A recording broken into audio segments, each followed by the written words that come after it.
What's up, guys? It's Cody from Helpful Dreams. Thank you so much for coming by the channel today. If you haven't been here before, this is where we take complex ideas and break them down into simplified versions so we can listen to them and embed them into our subconscious to become the best versions of ourselves. If you've been here before, thank you so much for the ongoing support. I appreciate you guys. Going over this information each day has revolutionized my productivity in life, and I'm just so grateful to be doing this. Today we're going to be looking at a book from Tracy called Get Smart, and we're going to be diving into the key takeaways and just cutting out all the fat and getting straight to the topics that are going to move the needle in our life, and we're going to jump into it right now. Thank you so much. Summary Part 1. Changing your perspective is the first step in unlocking your brain's potential. Assume you have a bank account with a $1 million balance. Assume you only have access to 20,000 of that million. That would be a very frustrating situation, wouldn't it? But astonishingly, that is pretty much how little access you have to the wealth and brain power that exists within your head. According to recent research, the average person only uses 2% of their mental abilities. In other words, we are wasting 98% of our potential power. But how much potential does this have? We all have approximately 100 billion brain cells, and each of these cells is connected to approximately 20,000 other cells. Tony Buzan, a brain expert, claims that if everyone used all of their brain cells, each person could generate more ideas than there are molecules in the universe. Fortunately, we can all tap into this untapped brain power. To begin, all we need to do is change our perspective. How we perceive and interpret life is critical to making the most of it. For example, an optimist sees a world full of potential and goodness, whereas a pessimist only sees problems and negativity. When confronted with constructive feedback, a pessimist may become overwhelmed by his failure, whereas an optimist likely will see it as an opportunity to learn and grow. 6 wise and blind men attempt to describe an elephant. The first man touches the elephant's ear and compares it to a thick blanket. The second touches a tusk and determines it's sharp and pointy. The third touches a leg and comes to the conclusion that an elephant is similar to a tree trunk. The fourth person touches the side and thinks it's a wall. The fifth imagines a rope after feeling the tail. And the sixth man places his hand on the elephant's head, which resembles a rock to him. They all have different points of view. And while none of them are entirely incorrect, they each miss the big picture by focusing only on certain aspects. If we are to avoid the same fate, we must broaden our own perspectives. Throughout this video, we'll learn how to change our perspective in order to start thinking and living successfully. Summary Part 2. Future goals will be possible through the combination of long-term thinking and immediate actions. When it comes to life planning, there are 2 approaches you can take: short-term thinking and focusing on maximum pleasure in the here and now, or long-term thinking and planning. Long-term thinking is about planning ahead of time and considering the consequences of your actions, and then the consequences of those consequences, and so on. So which is superior? Well, the vast majority of happy and successful people are also long-term thinkers. In 1970, Harvard professor Edward Banfield observed that people from different socioeconomic backgrounds who earned more money were the ones who planned ahead, often years or even decades ahead. These are the brightest members of society. However, their intelligence was derived from their perspectives, specifically their ability to consider how each of their actions would move them closer to their ultimate goals. And this is still true today.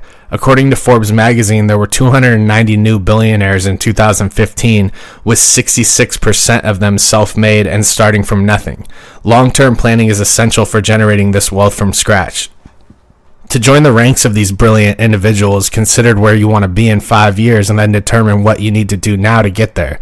This entails taking stock of your professional and personal lives, as well as your health and financial independence, and then making critical decisions based on this information.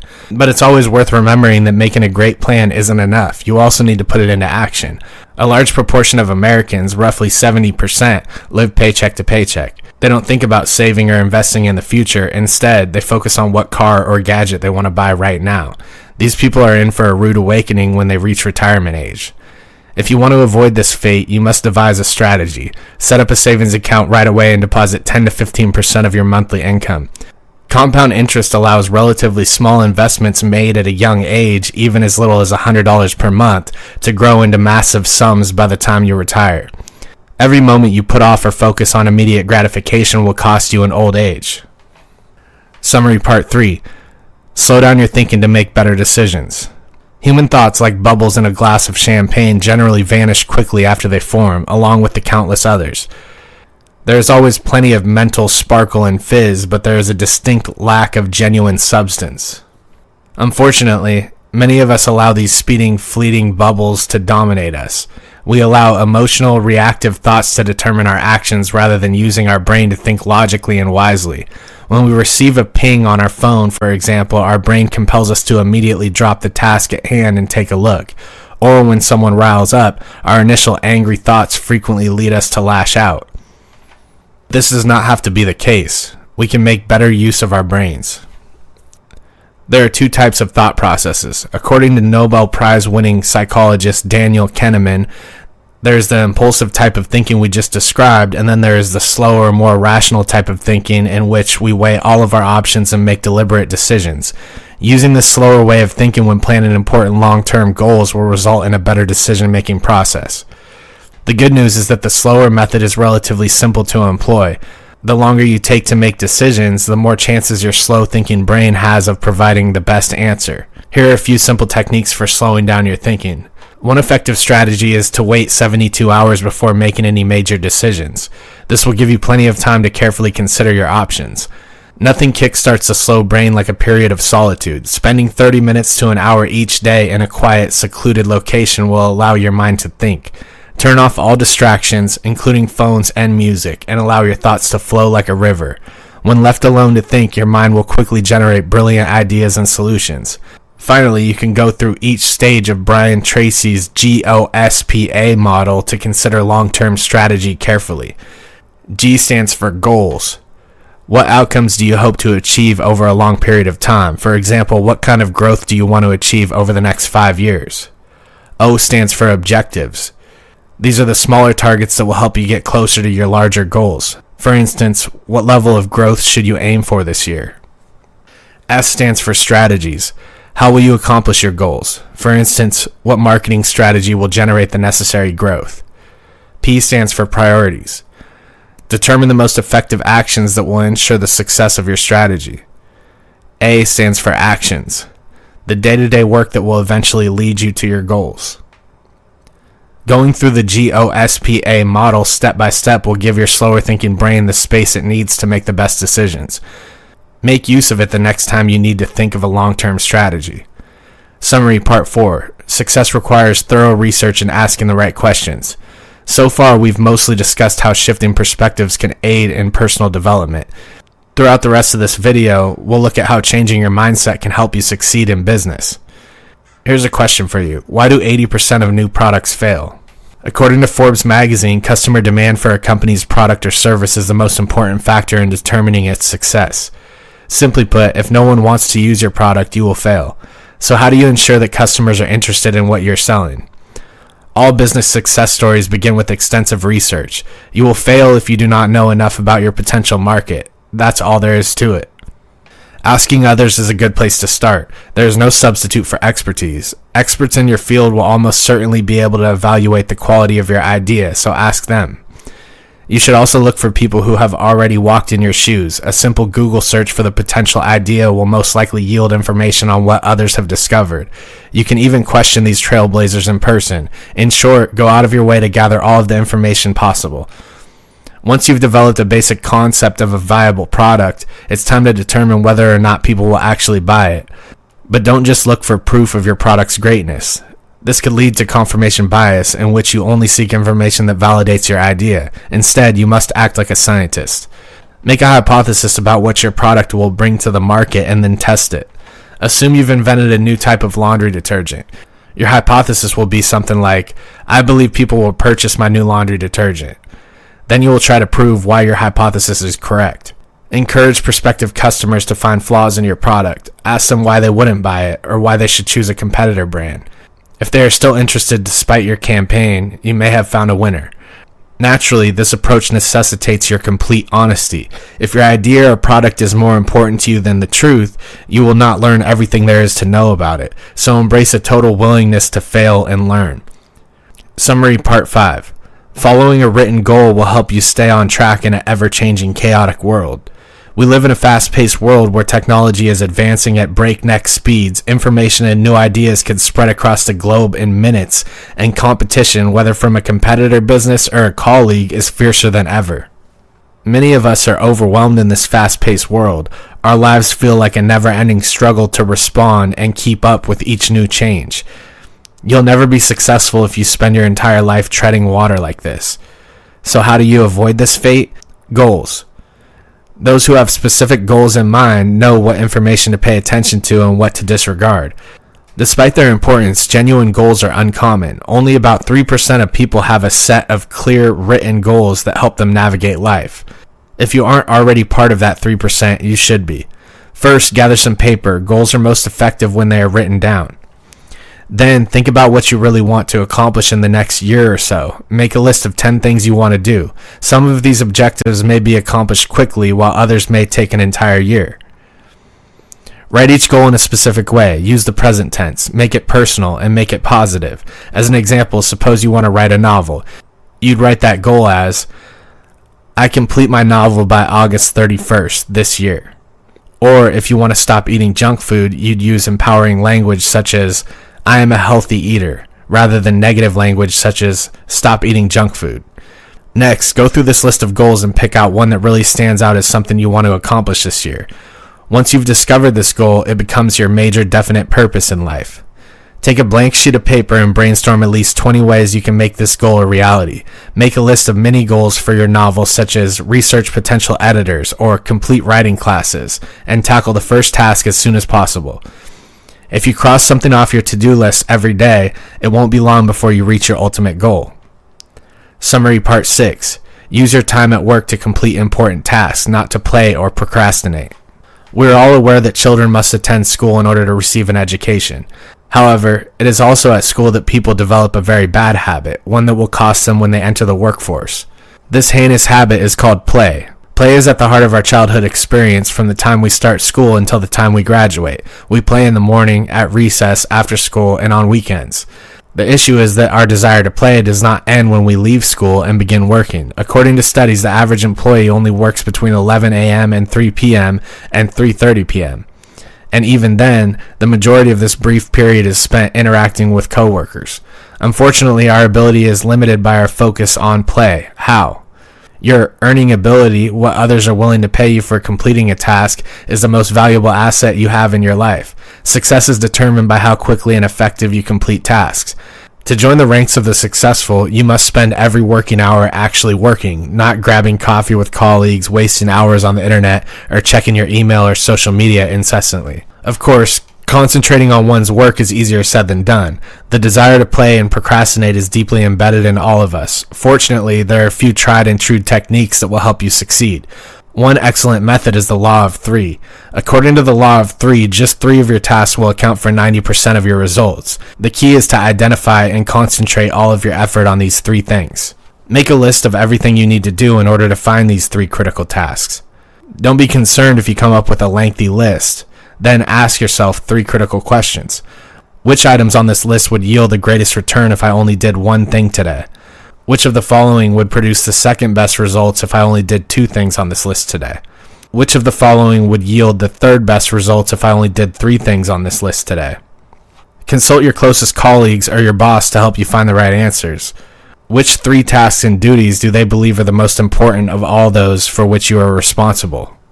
Once you've identified your 3, your entire working day should be devoted to completing them. Your other tasks are irrelevant. You'll get more done and increase your earning potential this way.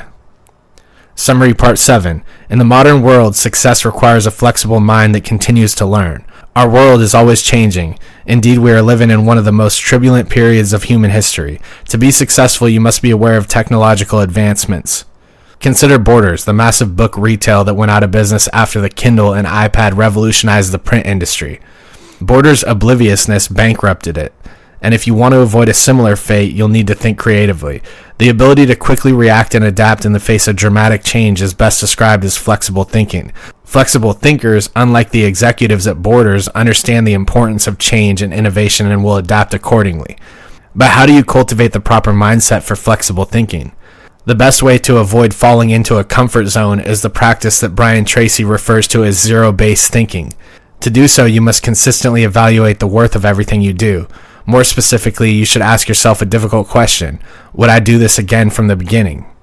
Ask this simple question in every aspect of your life. For example, are you friends with a coworker whom you would not befriend if you started working at the company today?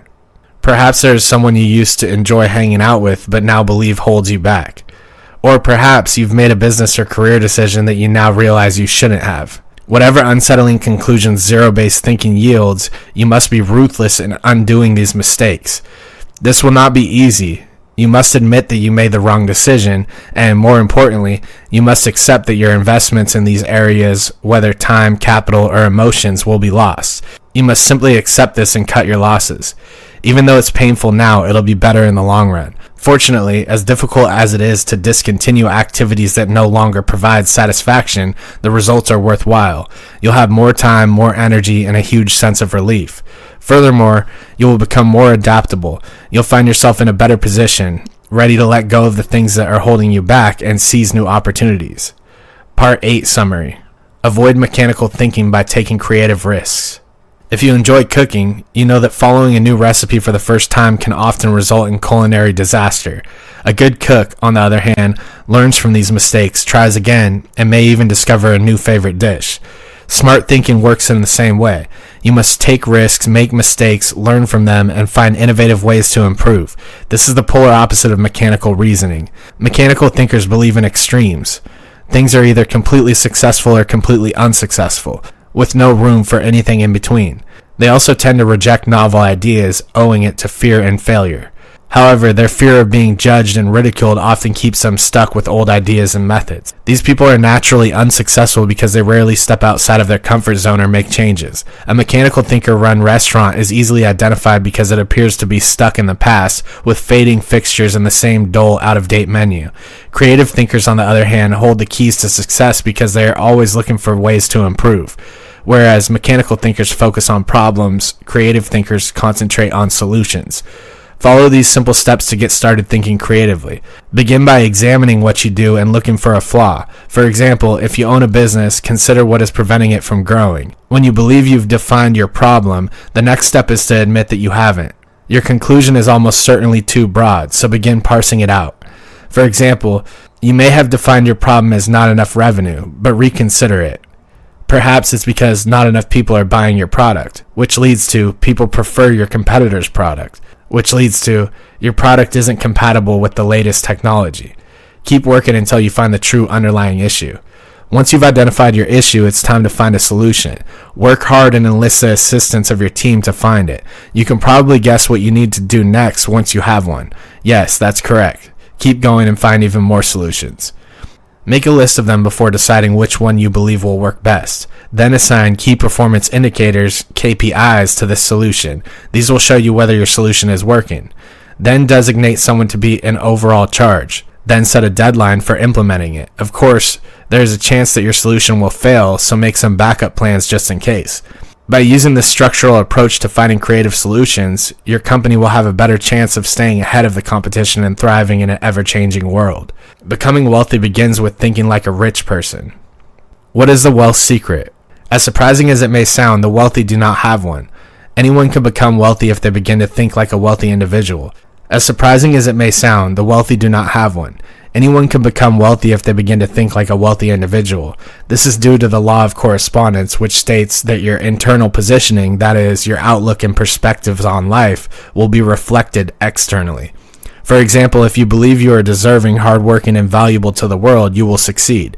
The law of correspondence works. When Brian Tracy was poor, he once saw someone in the same evening school as him drive up to class in a pricey, beautiful Mercedes. He needed one right away. As a result, he began to think like a wealthy individual. He researched billionaires, got a better job, and worked longer and harder for his bosses. Soon enough, he'd amassed enough bonus money to purchase the same Mercedes. He became successful because he began to think like a successful person. If you want to be wealthy, like Brian Tracy, you must cultivate a wealthy mindset. To do so, you should first examine what wealthy people do. Read about billionaires and watch interviews with them. Look for the habits that have made them so successful. Habits are most likely the most important factor in achieving success. After all, they control 95% of what we do, so concentrate on creating powerful ones. To form a good habit, such as waking up very early, concentrate on one aspect at a time and strive to do it every day. You can probably make this habit a part of your life in the next 20 or 30 days, and you can move on to the next one, such as carefully planning your tasks each week or managing your investments to get the best results. Even if you've already established a few good habits, you shouldn't rest on your laurels. Wealthy people are always looking for new ways to grow, and you should be as well. There are positive and negative ways to use your brain. A distracted and unfocused mind that only wants to learn about things that reinforces its negative preconceptions, or a sharp creative mind. The latter sees the bright side of life and achieves success by being curious, adaptable, and innovative. So instead of procrastinating, use flexible thinking. Write down your goals, shift your perspective, and adapt the rich mindset. See the opportunity in every challenge. Consider your most pressing issue for a moment. Instead of viewing it as a problem, consider it a gift, an opportunity to learn more about yourself. Perhaps it will provide insight into your behavior and allow you to change the future and be more successful. Remember Henry Ford's words, failure and adversity are opportunities to start over and make it better. Alright guys, congratulations on making it to the end of that simplified version of Get Smart from Brian Tracy. Thank you so much for stopping by. If you like this type of simplified content, please subscribe to the channel. We'll be coming out with new content almost daily. And I know a lot of this knowledge that was outlined in this one was similar to the past teachings that we've seen, but it's just good to reaffirm this to ourselves and keep on continuing down the path to success. I love you guys and I appreciate you guys. I'll see you on the next one.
I feel like I'm losing my mind. Is everybody in the world blind?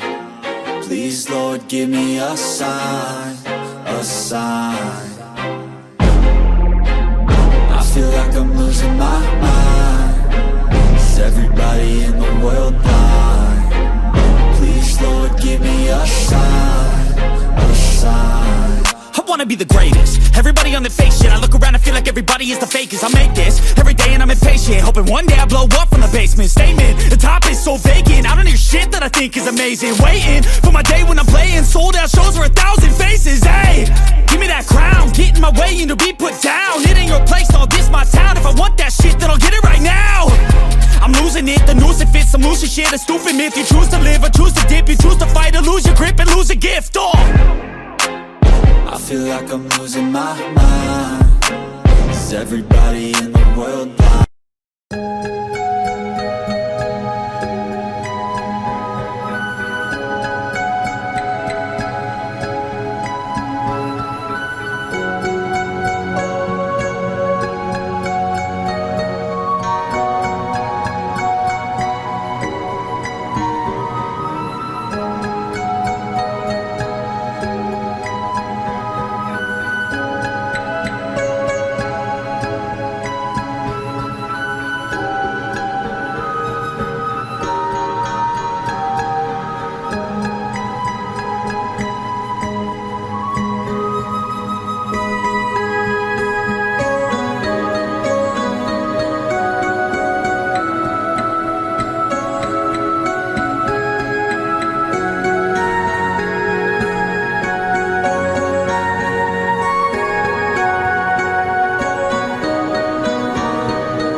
feel like I'm losing my mind. Is everybody in the world blind? Please, Lord, give me a sign, a sign. I feel like I'm losing my mind. Is everybody in the world blind? Please, Lord, give me a sign, a sign. I wanna be the greatest. Everybody on the fake shit. I look around and feel like everybody is the fakest. I make this every day and I'm impatient, hoping one day I blow up from the basement. Statement, the top is so vacant. I don't hear shit that I think is amazing. Waiting for my day when I'm playing sold out shows for 1,000 faces. Hey, give me that crown, get in my way and to be put down. It ain't your place, all this my town. If I want that shit, then I'll get it right now. I'm losing it, the noose it fits, some losing shit, a stupid myth. You choose to live or choose to dip, you choose to fight or lose your grip and lose a gift. I feel like I'm losing my mind. Is everybody in the world blind? Please, Lord, give me a sign, a sign. I feel like I'm losing my mind. Is everybody in the world blind? Please, Lord, give me a sign, a sign. Yeah. There's no mercy in this world, just hunger-thirsty persons in different versions, each new update, that shit worsens. Why? Pull back the curtain and you'll see the different vermin. We all have different burdens that all seem to cause disturbance. Yo, so do me a favor, don't treat me like a neighbor. Don't need the different flavors of your problems just to savor.